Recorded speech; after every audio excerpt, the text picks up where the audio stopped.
안녕하세요. 장안대학교 운동처방과 이용수 교수입니다. 최근 포어풋 달리기 주법에 관심이 많은 것 같습니다. 실제로 주변에 이 주법을 활용해서 달리기를 하시는 분들도 많고 그런 분들이 점점 많아지고 있는 것 같습니다.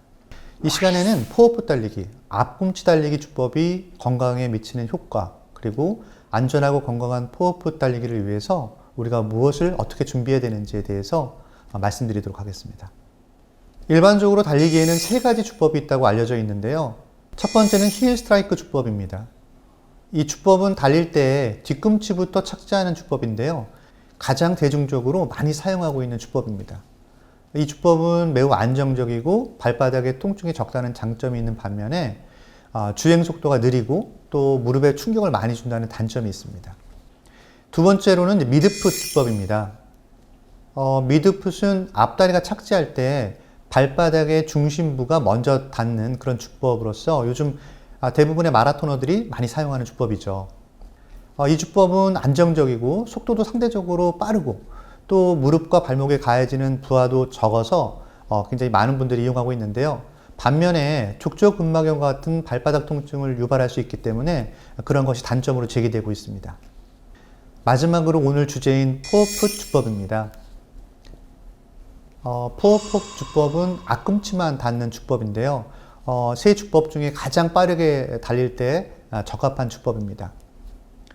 반면에 발목 통증이 유발될 수 있고 상대적으로 좀 불안정이다라는 단점을 가지고 있습니다.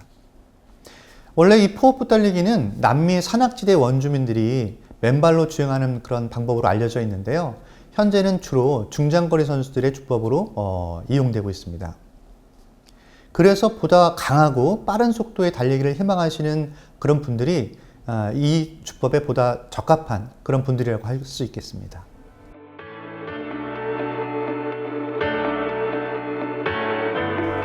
포어풋 달리기는 말씀드린 바와 같이 발의 앞부분을 사용해서 달리기 때문에 다른 주법에 비해서 종아리, 발가락, 발목 근육 등을 더 활발하게 사용하게 됩니다.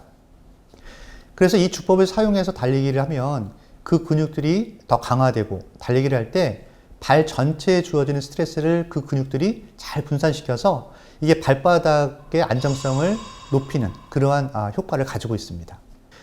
또한 포어풋 주법으로 달리기를 하게 되면 발이 자연스럽게 스프링 기능을 하게 되는데요. 이로 인해서 보다 효율적으로 달리기를, 즉 보다 오래 빠르게 할 수 있고 또 힘을 효과적으로 쓸 수 있게 됩니다.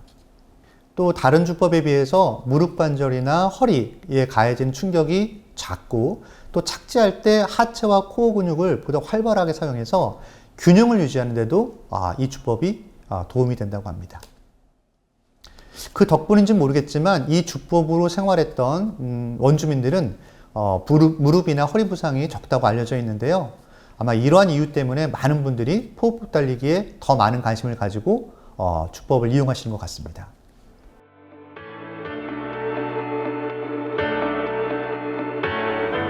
말씀드린 바와 같이 포어풋 주법은 발목 주변에 강한 자극을 주어서 건강이나 체력 강화에 도움을 줄 수 있지만 그만큼 또 부상의 위험성도 높기 때문에 포어풋 주법으로 달리기를 이제 준비하시는 분들에게서는 꼼꼼히 챙겨셔야 할 부분들이 좀 필요합니다.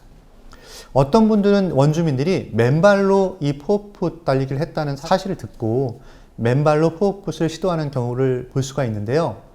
태어나서 걸음마 시작할 때부터 맨발로 걸었던 당시 원주민들과 태어나서 걸음마 시작할 때부터 신발 신고 힐 스트라이크 주법으로 걸었던 현대인들의 발 구조와 기능이 절대 같을 수 없음을 우리는 인정해야 합니다. 그래서 힐 스트라이크, 즉 발 뒤꿈치를 먼저 닿는 그런 주법에 익숙해져 있는 현대인들이 포어풋 달리기를 시작할 때는 관련 근육이나 또 신발에 더 많은 관심을 가져야 합니다. 특히 이제 달리기를 처음 시작하는 운동 초보자의 경우에는 발의 앞부분의 충격을 흡수하고 발을 지지해 줄 수 있는 전문적인 러닝화, 신발을 꼭 착용하는 것이 필요합니다. 그러면 포어풋 달리기에 적합한 운동화는 어떤 것일까요? 우선 발 뒤꿈치와 발가락 부분의 높이가 차이가 없는 제로 드롭형의 가볍고 유연성이 확보된 그런 운동화가 적절합니다. 지금까지 힐 스트라이크 방식으로 달리기를 하던 분들이나 달리기를 처음 시작하는 분들은 포어풋 달리기를 위한 적응 절차 그리고 시간이 좀 필요합니다. 주법을 바꾼다는 것은 기존 힐스트라이크 주법으로 달릴 때 사용했던 근육과는 다른 다리와 발의 근육이 사용된다는 그런 의미이기 때문에 포호흡 준비에 사용되는 근육들이 아직 미처 준비되어 있지 않을 가능성이 높습니다. 그래서 포호흡 달리기를 시작하기 전에 필요한 몸의 기능들을 점검할 필요가 있습니다. 포호흡 주법으로 달리기를 시작하기 전에 가장 먼저 해야 할 준비는 엄지발가락의 상태를 확인하는 겁니다.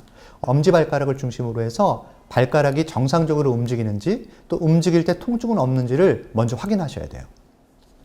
만약에 발가락을 움직일 때 통증이 나타나거나 발가락의 기능이 정상적이지 않은 상태일 때는 포호흡 주법으로 달리기 하기에는 아직 무리가 있는 그런 상태입니다. 이때는 전문가의 도움을 받으셔야 돼요. 만약에 발가락 움직임에 문제가 없다, 통증이 없다, 그 다음은 포호흡 달리기에 사용되는 근육을 강화하는 그런 과정이 필요합니다. 이러한 운동의 가장 좋은 것이 스탠딩 카프레이즈라는 운동인데요. 포호흡 달리기의 주요한 역할을 하는 하트의 비복근, 아킬레스건의 적응력을 강화해주는 그런 효과가 있습니다. 카프레이즈 운동은 두 발을 어깨 너비로 벌리고 뒤꿈치를 들어서 발가락 끝으로만 체중을 지탱하고 10초 정도 자세를 유지하는 그런 운동입니다. 그래서 이러한 동작들을 내리고 올리고를 한 10회 정도 반복하시면 되겠습니다. 이때 하체 부위의 주요 속근인 비복근, 비골근이 강화되어서 발목과 아킬레스건 그리고 전반적인 발의 안정성을 증가시킬 수 있습니다. 이제 포호흡 달리기를 시작하더라도 처음부터 장거리를 달리면 근육과 건에 문제가 발생할 수 있습니다. 처음에는 총 달리는 거리의 10% 정도, 저는 이제 500m 이내라고 생각되는데 그 정도를 포호흡 달리기로 하시고 나머지는 평소 주법으로 달리실 것을 권장합니다. 만약에 포호흡 달리기 중에 또 혹은 후에 별다른 통증이나 이상 증상이 나타나지 않는다면 매주 한 10%씩 늘려가면서 전체 거리 중에 포호흡 주법으로 달리는 그 거리를 증가시키는 것이 안전하고 또 건강하게 포호흡 주법을 즐기는 방법으로 생각이 듭니다. 앞서 말씀드린 바와 같이 포호흡 달리기는 힐스트라이크에 비해서 발의 앞부분에 더 많은 압력이 가해지기 때문에 발목, 종아리 등의 부상 위험이 더 높을 수 있습니다. 그래서 포호흡 주법이 모든 사람에게 적합한 것은 아닙니다. 각각의 개인적인 체력 수준 그리고 달리기 목적에 따라서 세 개의 주법 중에 어떤 주법을 선택해야 할지 결정을 하는 것이 더 현명한 방법입니다.